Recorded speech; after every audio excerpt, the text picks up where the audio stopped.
Yeah, he definitely felt it.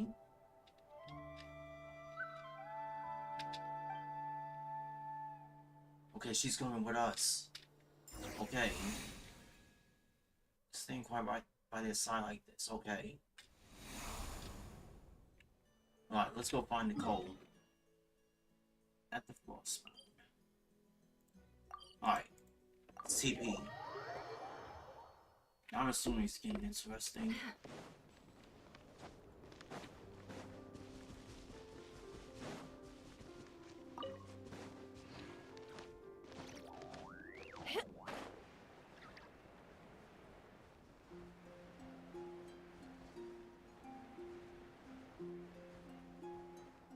It's fine, though.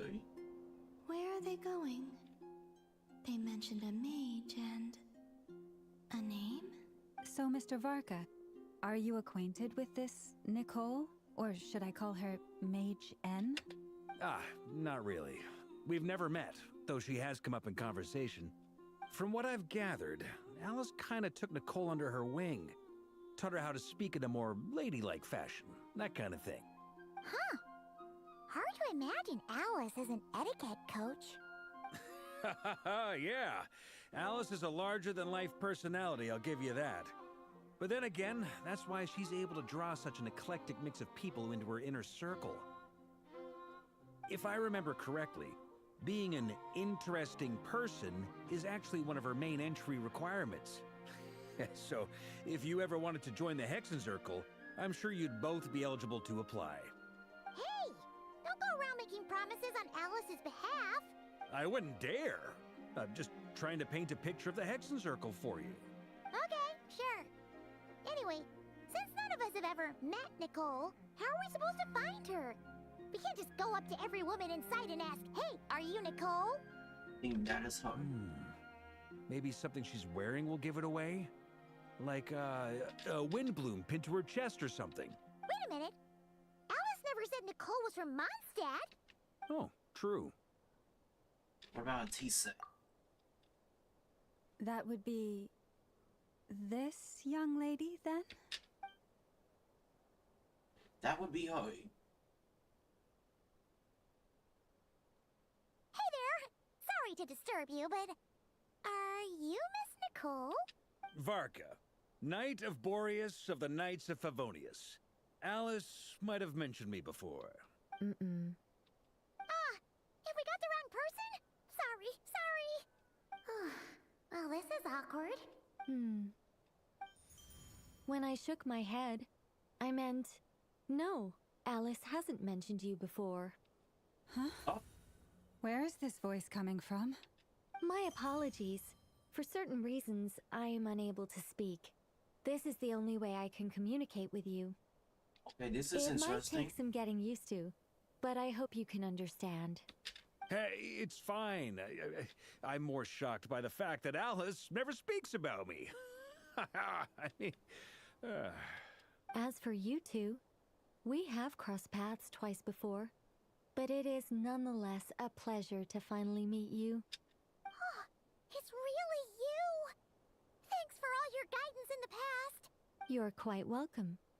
This time, things are different. We have reached the unwritten pages of the story.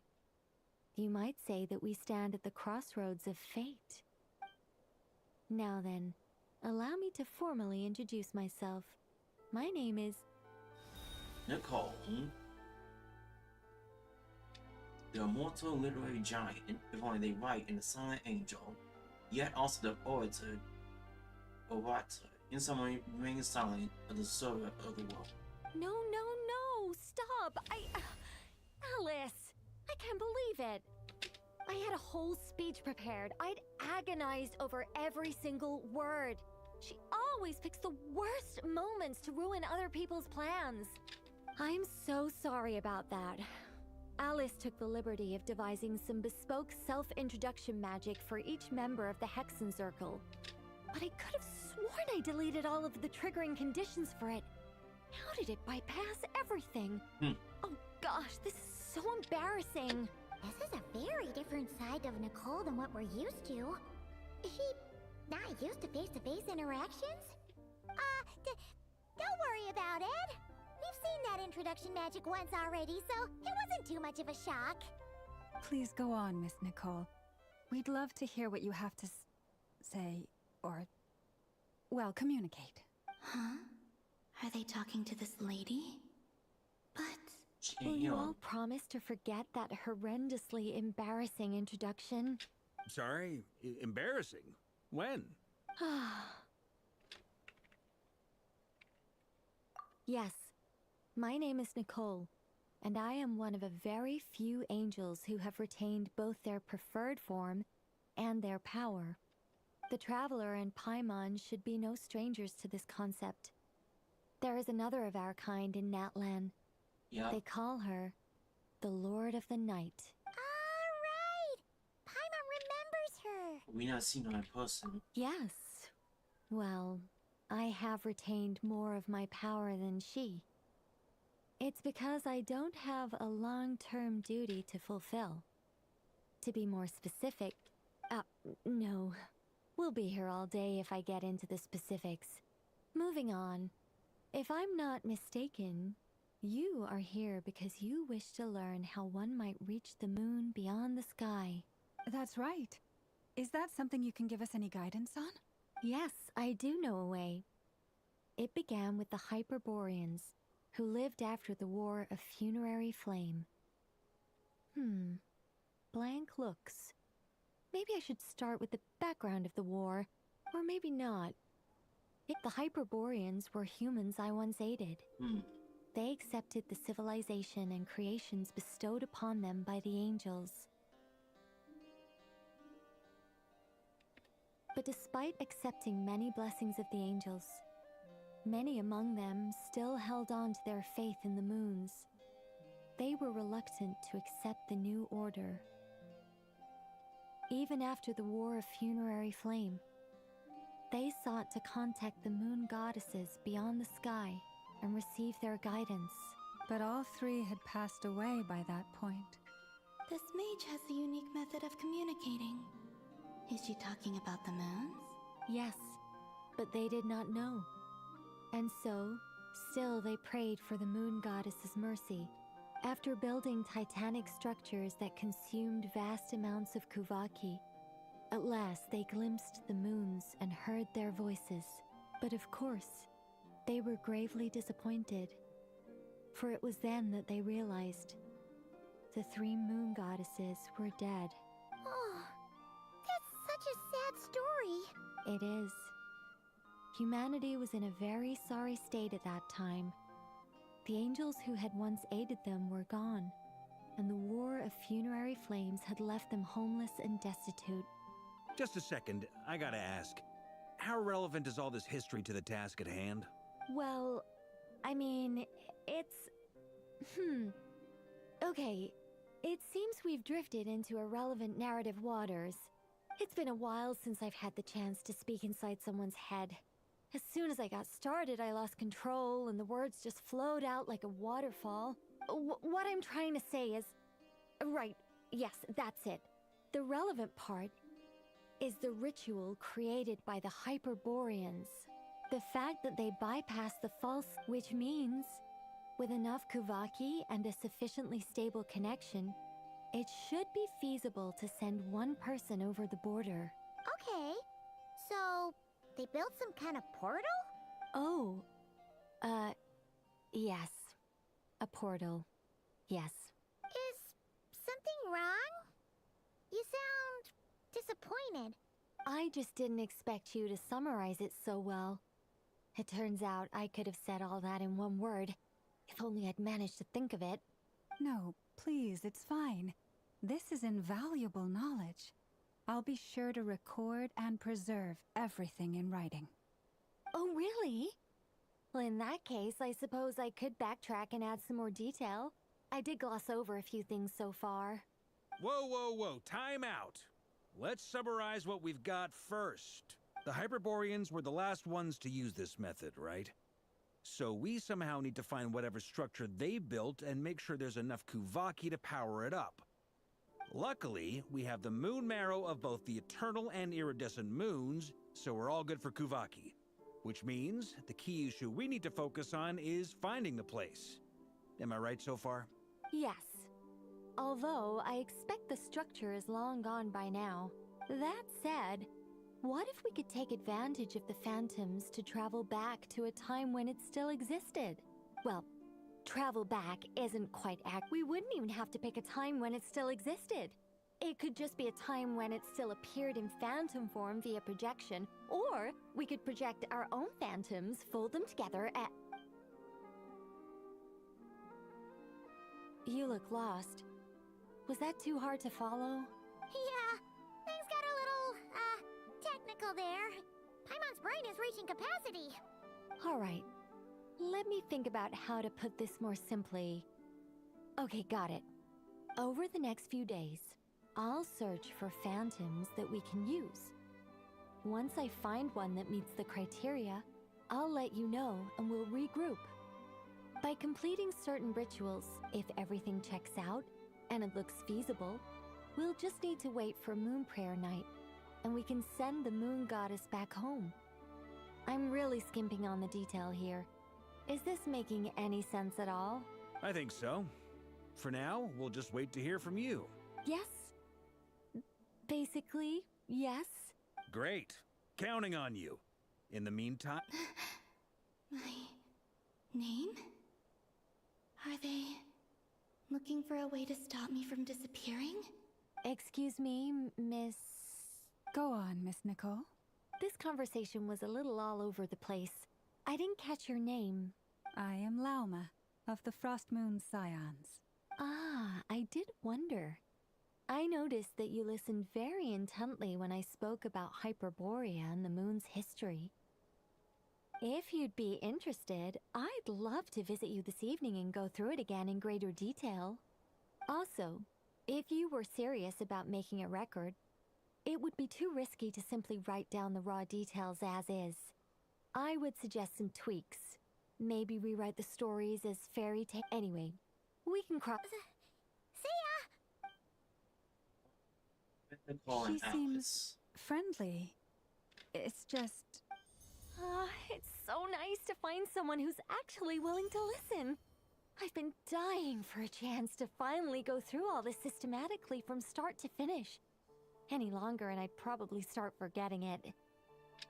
Now Paimon gets why Alice told us to mind our heads. Ha ha ha ha! What did I tell you?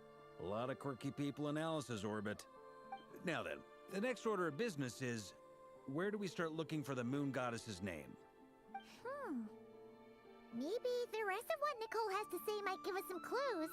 Once I've heard her out, I'll summarize the salient points and share them with you all. I'm also inclined to review our other documents.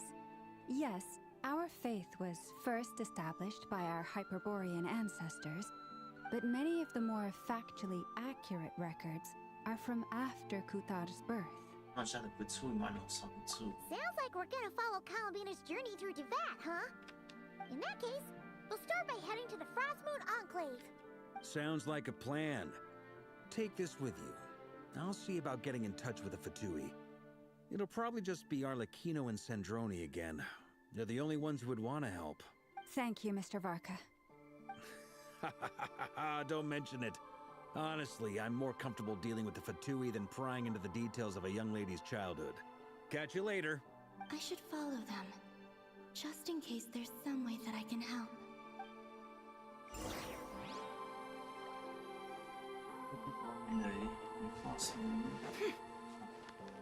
Alright, let's go.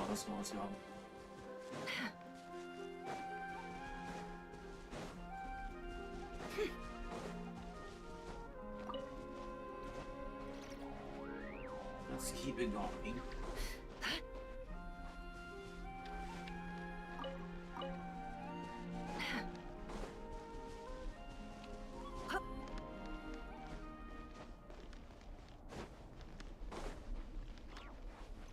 Let's go find some info. A while ago, I took the time to organize all documents in our possession that pertain to Kuthar. What you see here is the material I consider reliable.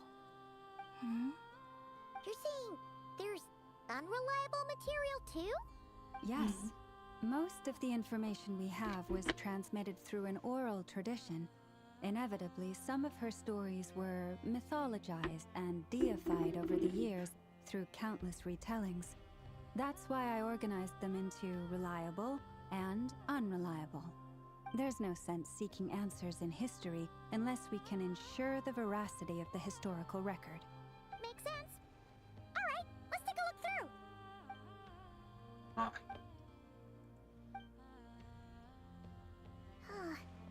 Almost all these records refer to Kutar instead of Columbina. Although neither of those is her real name. Paimon's not sure what point she's trying to make. What we can gather from these records is that the Frost Moon Scions worshipped her as a god.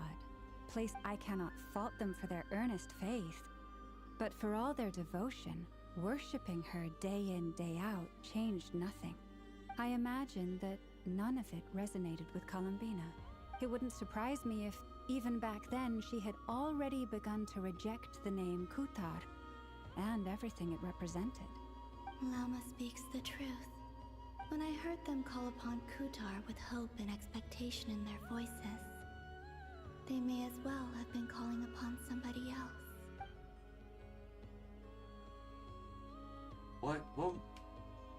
When you were organizing these texts, what criteria do you use? Well, that's a bit complicated. I looked at the level of detail, perceived authenticity, prose style, and how realistic their portrayal of Kutar seemed to be. Amongst the Frost Moon Scions of today, only I know of her existence, and I alone have spoken to her face to face. As such, I know that there are certain things she simply would never do. That being said, I have sensed some changes in her lately. Changes? Me? Seems like this is getting us nowhere.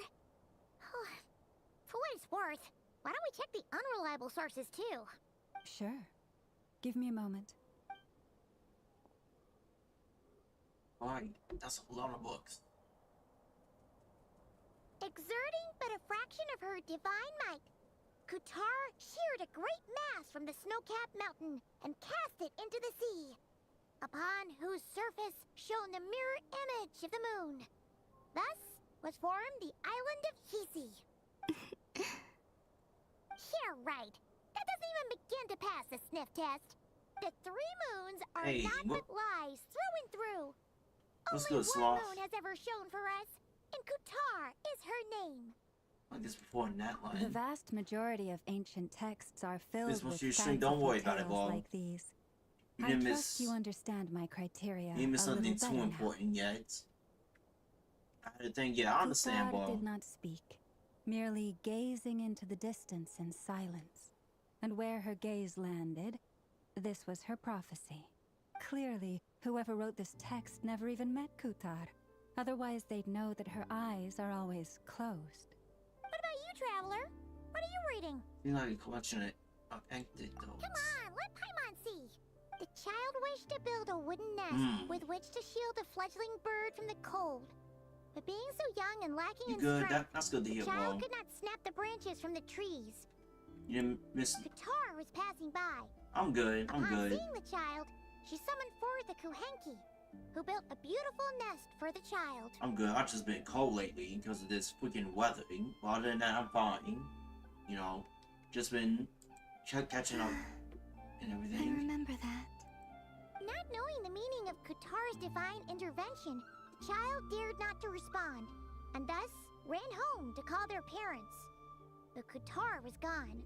The Moon Chanter declared the event a miracle and took the nest as a relic. Yet, no further miracles were bestowed, and this matter was forgotten in but a few years. Huh. Any thoughts after reading that? If it's true, it gets all someone lonesome feeling. Yeah. Columbina probably just wanted to join the kid in making nests.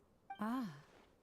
I'd originally considered this a fabrication, because Kutar did not perform any similar actions in subsequent records.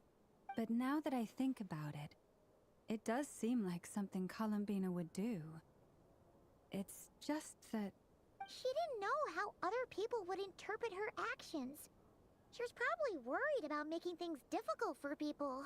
And so, she gradually stopped joining in. Yes. Oh, that's so sad. Man, we only got 1 month left until 2026, though.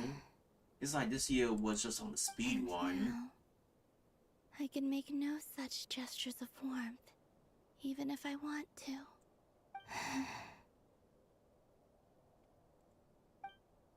Still no name. That's a bit of a shame. But we did learn some interesting stories. That's gotta count for something. Barca said he was gonna set up a meeting with Arlecchino and Centrone, right? Let's go back to Nasha Town and see how he's doing. But yeah. Let's go. Let's TP. Yeah, this year definitely went fast.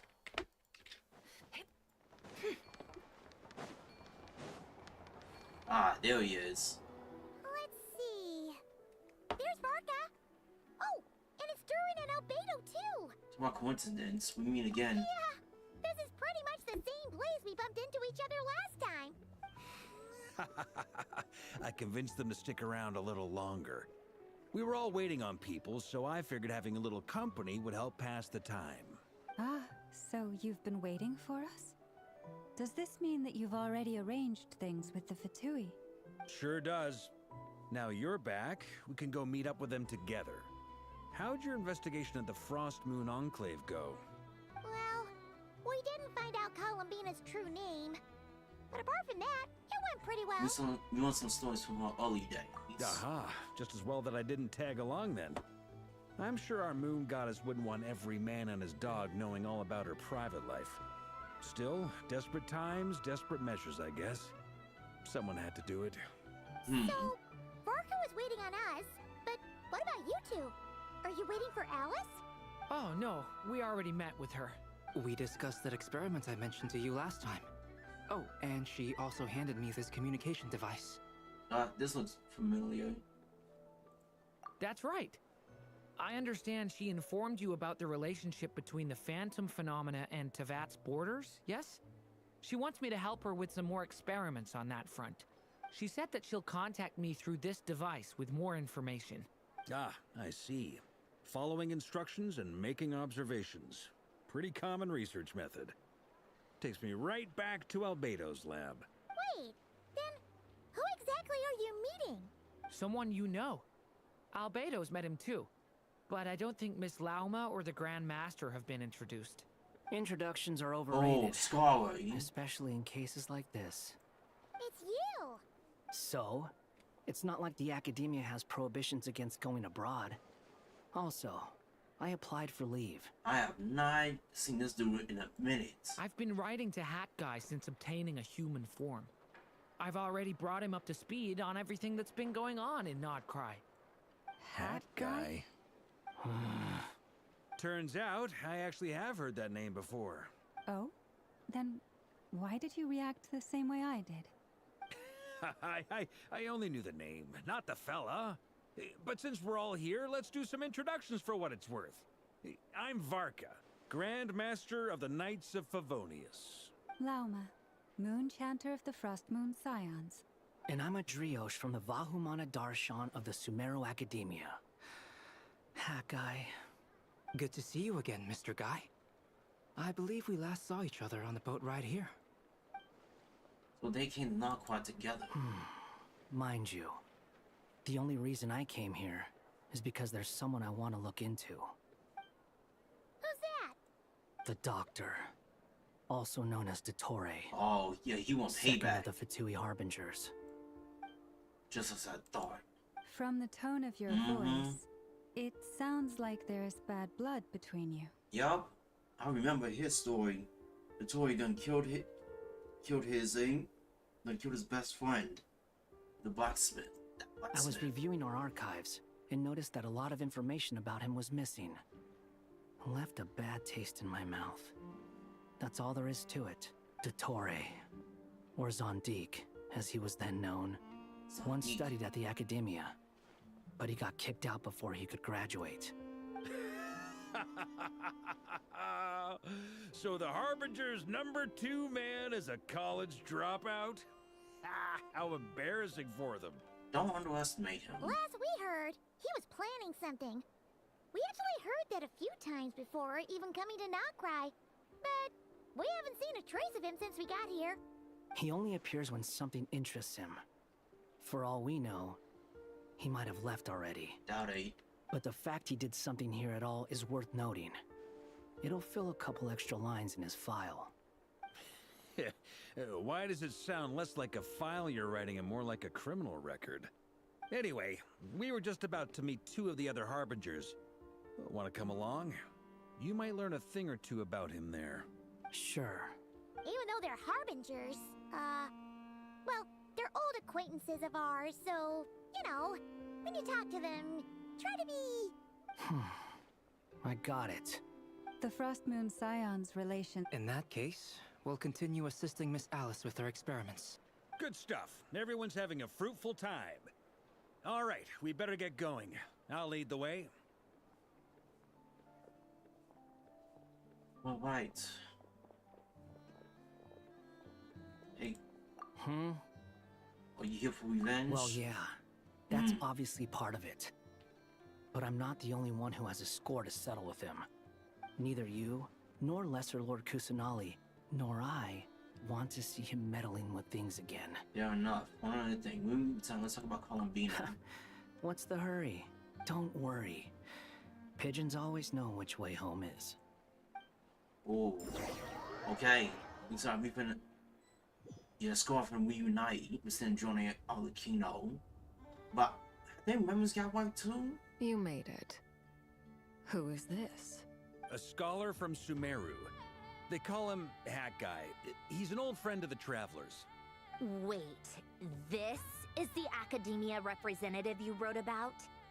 He doesn't exactly look the part. I believe this will prove my identity. You'll notice it bears the seal of the Sanctuary of Surasthana. Well, what do you know? So it does. All right then. My mistake. It's fine. I expected as much. What? So as I mentioned in my letter, the Academia's got its eyes on Dottore. But this matter remains top secret. Apart from those assisting in the investigation, the fewer people who know, the better. If anyone asks, I'm here in Knockcry to pursue my personal academic interests. Gotta say, Barca, you did pretty well to keep all this under wraps for so long. Sounds like you got in touch with the Academia about this way back. You flatter me. Yo, Harbingers, what reason do you have to disclose information about Dottore? Where do I even start? Remember that time we fought Rerir at Star Sand Shoal? He sure let me have it then, didn't he? I'll bet Dottore had that all sketched out, with me as his convenient little pawn. He could not care less about us if he tried, but hey! The feeling's mutual. Does Dottore really strike you as the sort who values his relationships with his colleagues? It sure don't. Fair point. Definitely. Which is why I always keep my guard up whenever he starts making suspicious moves. To that extent, our motivations align. On top of which, I consider you trustworthy people. Now, back on topic. In the wake of the Reikir of Solnari episode, Sandrone and I grew suspicious about Dottore's complete inaction during the entire affair. So we tried to find out what he'd been up to, but unfortunately to no avail. He never lets anyone in on his plans. The more he cares about something, the more secretive he gets. Indeed. Perhaps he believes that by keeping a low profile, he can avoid trouble. But that trick isn't going to work on his colleagues. Yeah, I mean, he's been researching the ancient moon's remnants. And he's been trying to get his paws on the moon marrows. Only an idiot would believe he doesn't have something more planned. With this in mind, I returned to Snezhnaya and relayed my thoughts to Her Majesty the Tsaritsa, entreating her to have him recalled. That's pretty direct. Did the Tsaritsa agree? You gotta go. Thank you, man, for showing up, though. It's good to talk to somebody. But yeah, you have a good night, Slaw. Yes, Peace, I made mother. it abundantly clear that the Fatui's business in Nodcry is almost concluded, and we do not need 3 harbingers in this territory. Her Majesty concurred. Accordingly, Dottore has returned at her orders. I imagine he is continuing with experiments, which no one besides he would ever have any interest in. Common sense might mean nothing to him, but he's not stupid. He knows that no good can come from opposing the Tsaritsa. Smarts alone won't get him all the way. He needs the Rooster's resources and Regrator's Mora, both of which the Tsaritsa can strip from him by waggling a finger. But doesn't he have a track record of publicly following orders while going against them in private? He probably has it down to a fine art by now. Wouldn't put it past him. We worked together on a research project once. Only briefly, but it was enough to show me that we're fundamentally different people. He has no interest in doing things methodically, stage by stage. His thoughts jump all over the place, and the moment his curiosity is satisfied, or he gets the results he wants, he disappears. The only similarity we share is that, once we set our minds on doing something, we will see it done. Whatever it takes. Well, we definitely saw some of that in your battle with Rerir. You got so competitive. Ugh, do not remind me. Then I believe we all concur. Oh. Dottore will not simply give up. For real. Fantastic. Now this is turning into a whole day of unpleasant memories. Ugh. Are you talking about the moon marrow stuff? He also strikes me as the kind of person to disregard experimental regulations, ruin all the equipment, and go way over budget. Then leave the first person he can find to deal with the fallout. Exactly. This one time, he was running some high-temperature experiment and the substance exploded. But does he care? Ooh. No. He orders his subordinates to open the device so he can observe the results, which causes the gas inside to leak out. That gas was poisonous. If I hadn't been there, who knows how many people might have died. And after all that, he left while I was still cleaning up after his mess. What a waste of time, he said. Waste of time? The nerve! He wasted my time! You've been bottling that up for a while, huh? Hat Guy, I must say, you seem awfully familiar with internal Fatui affairs. Especially when it comes to Dottore. Ooh. Thank you, Lady Harbingers, for providing such valuable information. I have no other questions for now, so I'll be on my way. Wait, what? You're just gonna leave? You're welcome to join if you want. Ugh. Just when Paimon thought he'd finally mellowed out. He makes quite the impression. I'll say. I've met tons of headstrong people, but not many of them would join me in bad-mouthing Dottore. Anyway, back to the main agenda. Barca, you said that Columbina has gone missing? Or rather, disappeared. Yeah. We're working on building a connection between her and this world. The simplest method is to find out her real name. I've actually asked her that question before, but she said she didn't know. Considering our relationship, I doubt she was lying to me. Did she do while she was with the Fatui? As far as I recall, she was never dispatched by Her Majesty to claim a gnosis or anything like that. The Tsaritsa's plans had long contained a place specifically for her. I always thought that was weird. What could she do that the rest of us couldn't? Knowing what we do now, it's probably something related to Kavaki, right? More than likely. When she first arrived, Columbina would often go to Her Majesty and ask when she could start the task assigned to her. But Her Majesty always gave the same reply. The time has not yet come. So she spent her days in Snezhnaya doing basically nothing. The Tsaritsa has summoned a beautiful blind maiden to be a harbinger, giving her the third seat by virtue only of her enchanting voice. It was a dumb and stupid rumor. But The reality of the situation made it hard to refute. And what happened after that? I imagine she stopped caring. She no longer seemed to care why she had been recruited. And Her Majesty never gave her any missions. So she just continued to sing in the flower garden. For my part, I was busy. So busy, in fact, that watching someone be that idol had me fuming. But still, I got the sense that she had long been used to a life of other people claiming she was needed when she wasn't. I just felt that having a place to stay would cost me something eventually. And so I waited quietly for the day that I would have to pay the price. And on the other end of that spectrum, you had me. Someone once told me that I had the lousiest work and the toughest luck. That's a good way of putting it. I forget who said it, but those words have always stuck with me. It's not something Scar would say, no wonder. But you've done your job exceptionally well all this time. Because at heart, you are a conscientious person. Thanks for telling us all this. What is it? Something come to mind? I'm more eager to learn her name now. I want to shout to her from the rooftops. That makes sense. Nothing screams you are needed like your name shouted from across the town. Well, good luck with it.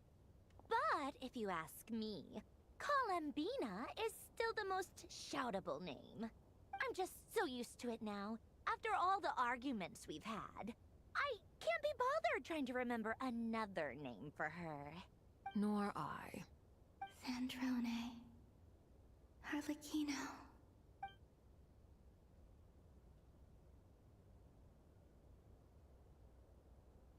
Huh! It's a Sealy! Does that mean Nicole has news for us? Ladies, I thank you for your hospitality. If the chance ever comes up, I definitely owe you both a drink sometime. I'm sure it will. You can make your own way out. Heck, you've been here enough times, you probably know your way around better than I do. Take care, everyone. Okay! Time to do what adventurers do best. Follow that Sealy! Oh, we're going to do it now.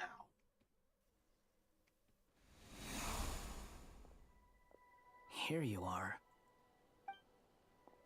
There they are. Oh, that guy. How come you're back so soon? Did things go all right with the Fatui? Fine. Tottori's been summoned home by the Tsaritsa. Couldn't get much more than that. How about you? Any progress with the investigation? Unfortunately not. We've tried everything.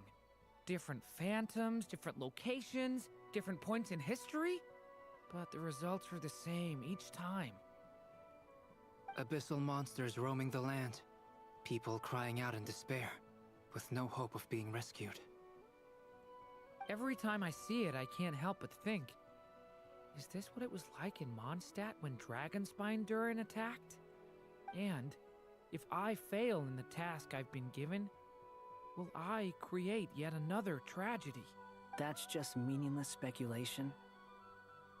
When we encountered similar phenomena previously, I tried to interfere with those illusions, using sounds and lights to guide them. However, we could not change their fates. At most, we were able to extend their existences. The events of the past are like fate that has been written into Irminsul. There isn't a living thing in Teyvat that can escape its past. But Miss Alice instructed us to try to find ways to change the outcome that these phantoms face. It's an impossible task. Can't you just refuse? Since she asked us to do this, I feel like it can't truly be impossible. Or if it is, well, mages can make the impossible possible. I could not have been born as Durin otherwise. But you also said that your past 39 attempts were fruitless. That's true. But you're still going. Yes. After this many futile attempts, surely you realize that you're not doing this because you still believe what some mage told you. It's because you want her hypothesis to come true. It's something you wish for deep inside. So, Think for yourself about what you want to do. As long as you don't believe it's futile, it isn't. Yeah. Previous experience indicates that we cannot touch the phantoms, which limits the effectiveness of our interventions. If we want to clear this hurdle, we need to break this rule somehow. Same thought here. Following the same rules means repeating the same failures. Reducing ourselves to mere playthings of fate. So you mean we need to figure out a way to make contact with them despite knowing that we can't? Yes, and I suspect that's something only you are capable of. Everything in Tevat is logged in Irminsul, but the withering that once occurred in Sumeru was a sign that the Great World Tree was being corrupted. This corruption allowed things that should not have existed in Tevat to appear. This is tantamount to rewriting reality to an extent. You're saying abyssal power might be able to affect those phantoms? No one's ever tried it before. If you're gonna try it, it'll take courage. And you have to be confident that you can control it. Is anyone there? Has anyone seen my daughter? She's missing. I have to find her. I hear someone inside. Spargana? Are you in there? Ah! If I can use my abyssal powers to warn him that there is danger here, maybe it'll change his decision. Maybe he'll stay away. Yes. The important thing is not the nature of the power, but rather how you use it. To intimidate and obstruct. Sounds about right for the Abyss. Well, let me try. I should be able to influence that thing.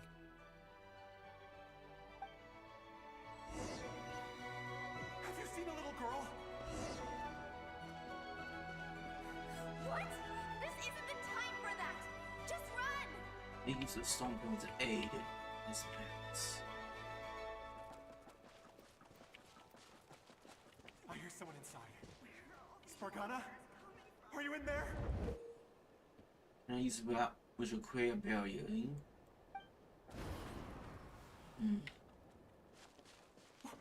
What is this? Looks dangerous. I should get out of here. Right, I better get ahead of him.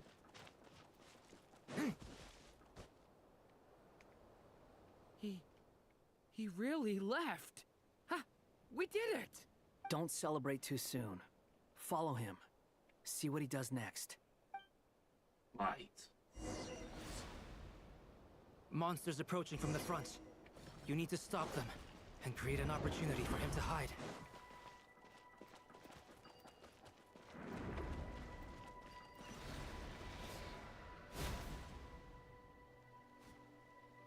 Help me!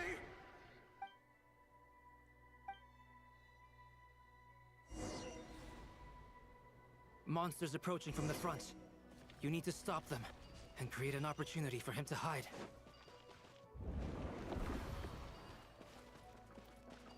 No! There's monsters ahead!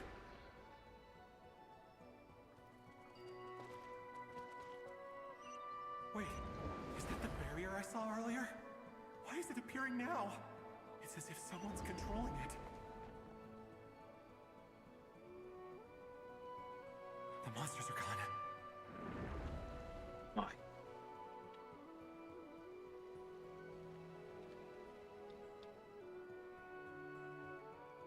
The barrier's gone too. How odd. Anyway, Quickly, let's keep up.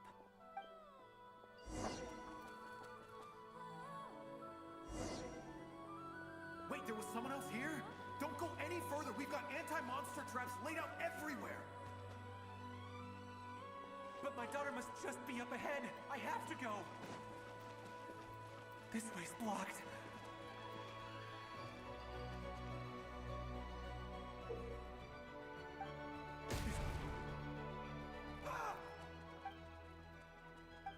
Oh, whoops.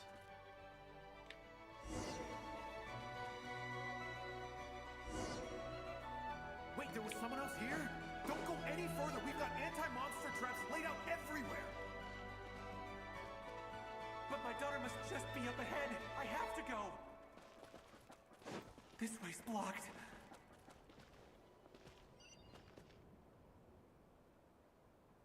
We might be able to use the explosives over there, but we need to take care not to hurt him. I'll use the barrier to keep him at a safe distance. This barrier seems to be helping me somehow.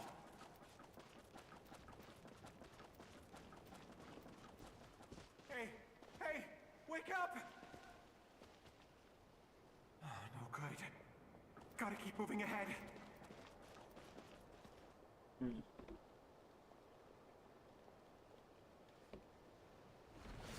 So many monsters! There's still a chance, Durin.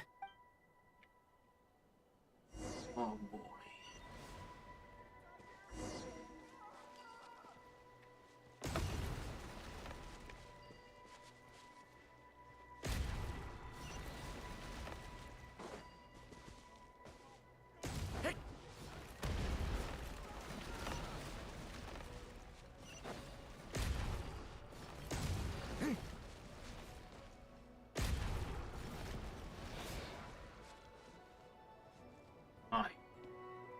This is a new development. I've never seen this happen before. We might just be able to save this person.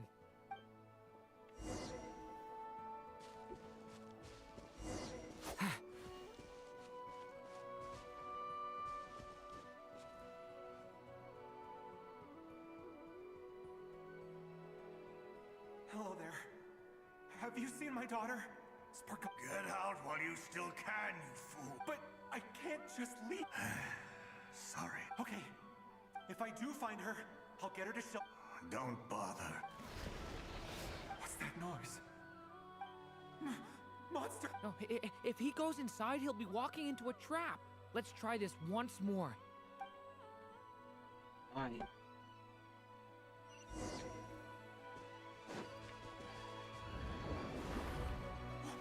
Why? How will I know where Spargana's gone like this? You know what? I'll trust this strange barrier. It's gotten me this far after all.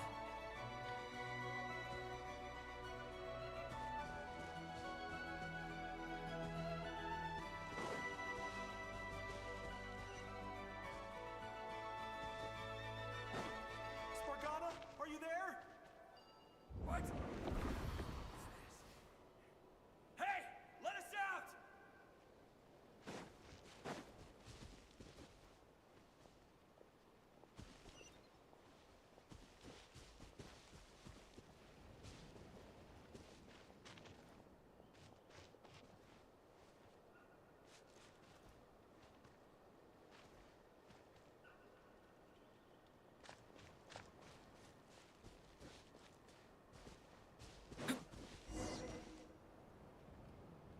Alright. Huh? That looks like one of my daughter's books. Thank you. Thank you. Yes, it's one of hers for sure. Durin, just like last time. Use the explosives.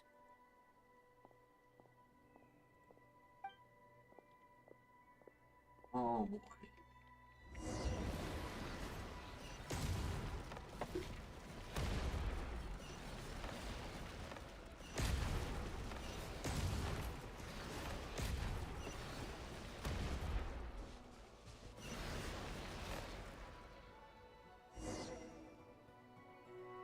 It won't work. There's not enough left. If he makes it in, he'll die. But then, this clue could be the key to him finding his daughter. It might not be the only one. Better he misses that clue than loses his life. I guess so.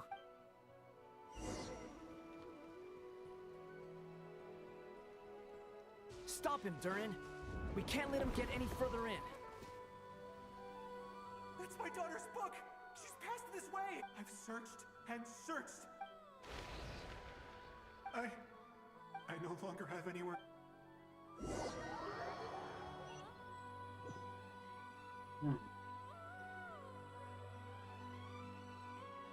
I'm sorry. He refuses to go anywhere else. Whether he opens this door or... Albedo? Hat guy?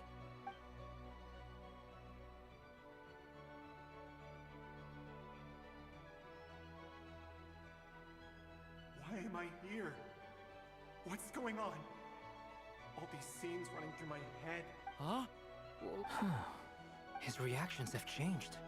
How many times have I... Huh? Wait. You can see us now?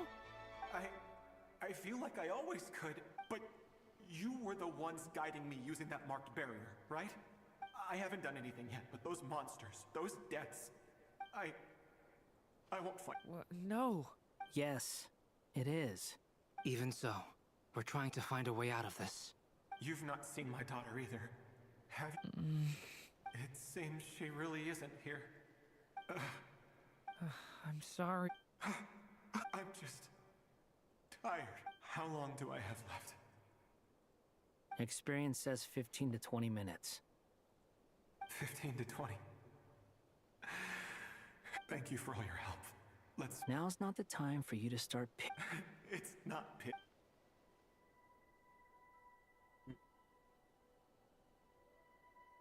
You say you're from Mondstadt, yes? And you're from Sumeru, where they've built an academy into a giant tree? Yes. It seems you've never heard of either place. Those names are unknown to me, I'm afraid. I have, but... I see. That was where my ancestors once lived. What about Delphi Pytho? Was it later rebuilt? I've never heard that name. Then what about Sal Vindagnir? I have seen that name on stone tablets on Dragonspine. But I'm afraid the only things left of that place are its ruins. I see. Sure enough, there was no way to turn this around, huh? I'm sorry. I was the one who asked to chat, but it seems like we're too many ages apart. There's barely any common ground to start from. It's all right. We did hear something new, at least. From how you speak of your lives, things must be going all right for you, I guess. They are. Mondstadt is a place of freedom and happiness. There's a lot of good people in the church, and we have festivals a few times a year.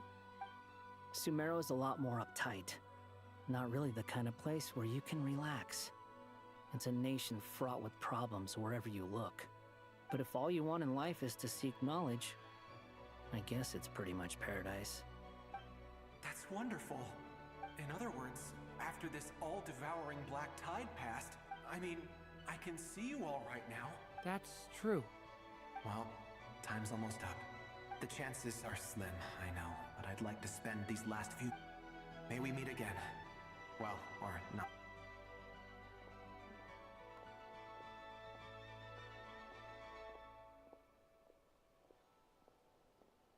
He's gone. In a few minutes, he will meet the end that was his to begin with. The ending of this tale did not change. But I believe that we've just made the most progress we have yet. May your wishes come true. If only it were so simple. Hat guy, could I ask you a question? You've never talked about your past. It seems complicated, and it weighs heavily on you, too. Would you be willing to tell me about it? I mean, sometimes it's better to get things out in the open. Take that guy we try to help, for instance. At least he said goodbye with a smile, right? I know about Albedo's past. Our experiences are very similar, and he created me. As for you, you're my first friend, and you've witnessed every step I've taken. But by comparison, I know nothing about you. Either way, I mean, we're still best friends. But if I knew more about you, I might understand your thoughts a bit better. I've told you about myself. I'm a student at the academia. And what did you do before that? Prepared for the entrance exam? All right. If you really don't want to talk about it, I won't press you any further. I was a puppet built from the branches of a white tree, using technology left behind by the Conrian schools of mechanical engineering. A white tree? You mean an Irminsul tree? Yes. A branch of Irminsul that was once connected to the main tree. So you had a human creator too? Yeah. But my creator Ooh, abandoned me why after did- deciding that I was a failure. After that,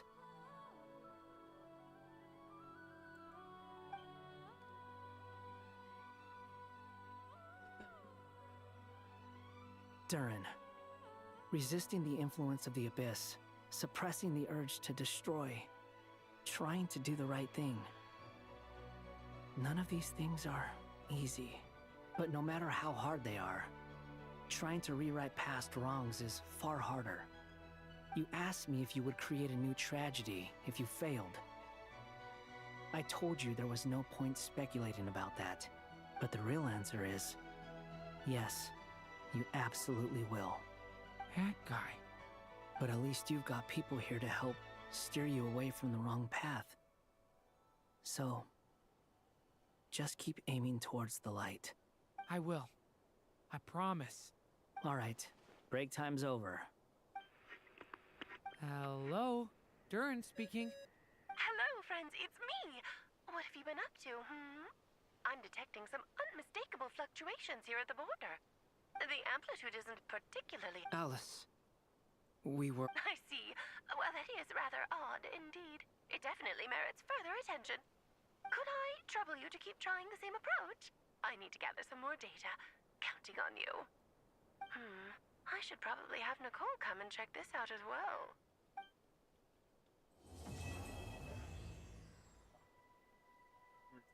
Cute. Alright. Oh wait, we're not done. There you are. I was worried you might stop to collect treasure chests opened by the Seelie along the way. It would have taken you so much longer to get here. Another I am delighted to see that you... Paimon's head. Okay, I'll try and keep it short. My... Oh, cool! Look! Patience. Oh! Like the place that housed the Eternal Moon's Marrow? Sometimes the ancients were very fond of making tricky gate puzzles. Ah. Oh. Remember what you were saying about priorities? Fine. Simply put, think of it as a test from the 3 moon goddesses to see if... Pretty sure Lauma would ace that test. Oh, wait. But we need 3 people. I also have no doubt that the Moon Chanter would be qualified. But we would need 2 other people with the same constitution. Therefore, the most feasible method is not so much to follow the rules. I've done some research. I'm with you so far. How do we get the Kuvaki in them? The easiest... So we're going to... Precisely. There are other methods, but this is the simplest one. Cheating the system is much easier than trying to hide from it. Huh? Sorry? Does the No, that's not it. Oh, what is it? It's about Moon Prayer Night. I figured out a way for Kuthar to join in the festivities. Huh? But as Paimon said, we need to have our priorities straight. Let's get back to the test. I'll follow up with Nefer on the festival arrangements. Oh, okay. Anyway, is this really the best... If you think that's dangerous... No need, we're good. Let's go with this one. Very well. It would be rash to sip. The symptoms are similar, so... Once that is done, we will have to complete the resonance process as rapidly as possible. The participants... What? No! That's some hardcore fasting. They'll all be monks by the time they're through. How long would they have to keep that up? 3 days. Oh, that's so long! Fasting? What are they talking about? I'm willing to volunteer. Really? Don't you want to think this through? Haha, count me in too. 3 days without food? I can handle that. Miss Nicole has made it clear that this is the easiest way. The way I see it, there's nothing else to discuss. It's time... Yeah, you're right. In that case, Paimon volunteers to be Captain of Logistics. She'll keep the fires lit and grab some spare clothes to keep you comfortable. Then we'll start with you first, Traveler. Please step forward.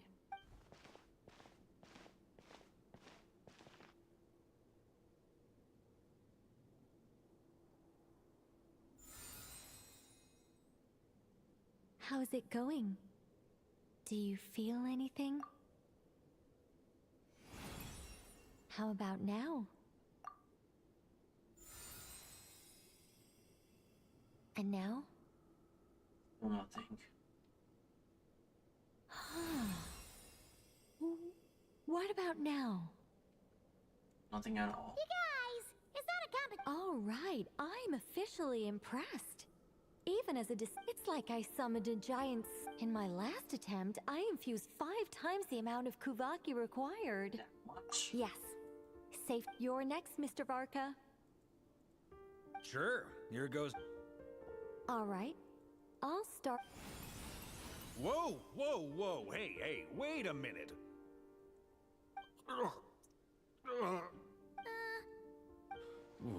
No, not great.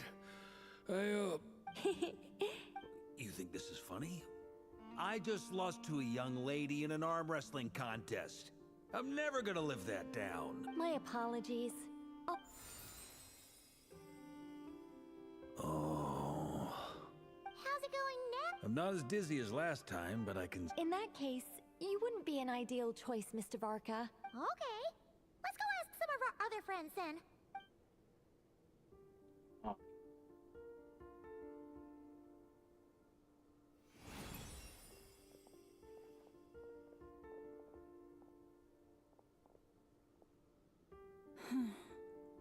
No surprises here.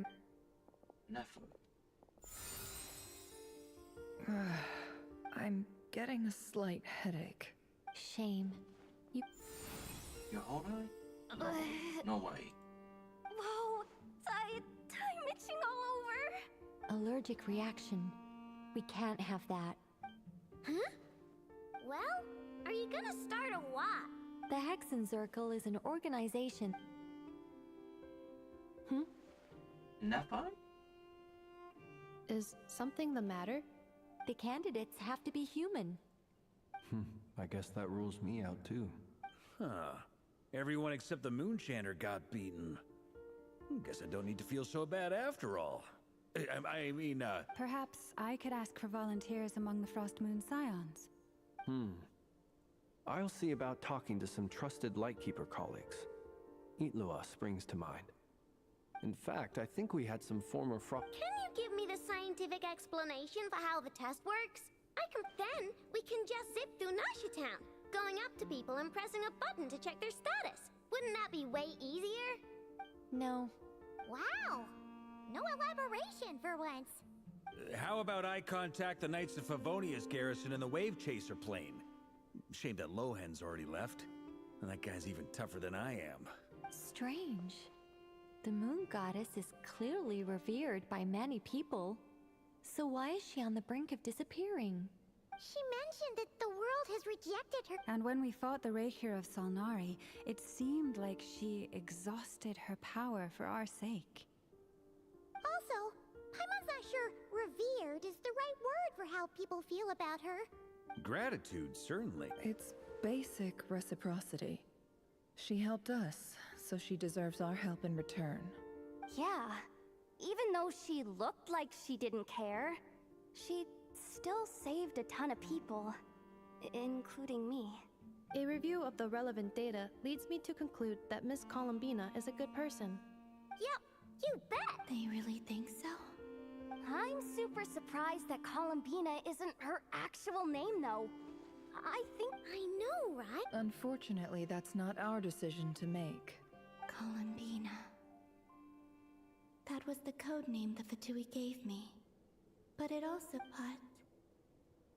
Is there anyone left who will still call me by that name? I'm gonna pick whatever name. Why did I pick Columbina? And because I felt that she knew I wanted to become Kutar and be worshipped as a god. Moon Prayer Night is getting closer by the day. Then allow me to try. The knave. Huh? What are you doing here? You contacted your friends via the Adventurers Guild.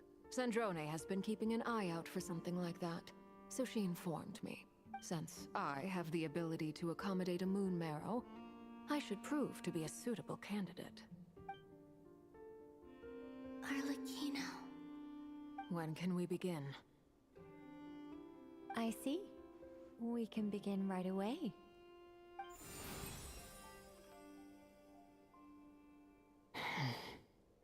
How was it? None at all. Then it seems we shan't need to look for additional candidates after all.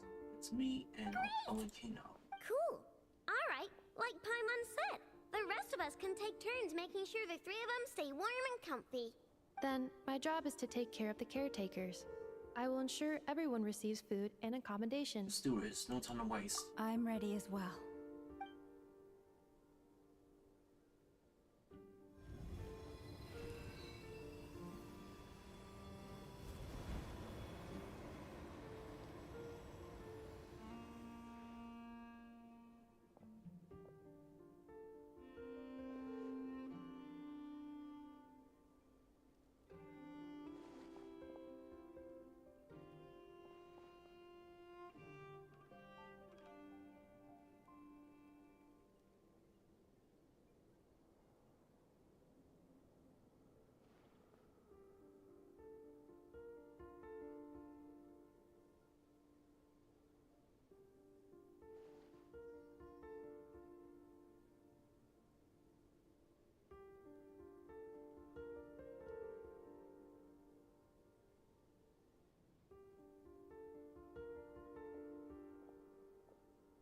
The work is done. The sacred scroll shut. The stars grow dim, the people silent. The white sun sets, the silver moon rises. O path to the temple, appear now before us.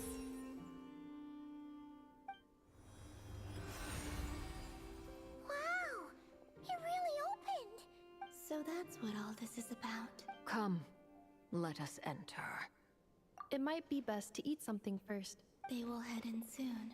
They will need to enter this gate.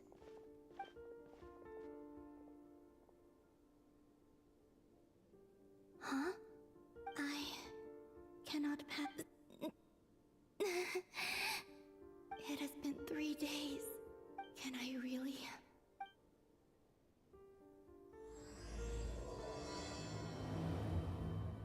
Light in the moon mist. Right. We'll pick this up, white bagstone. In the meantime, we can stop right here. Ladies and gentlemen, we're gonna stop it right here, y'all. Ladies and gentlemen, thank you all again for watching, okay? In the meantime, y'all have a good night, be safe, and keep God. Because at the end of the day, here's your mod. I love y'all, and peace out.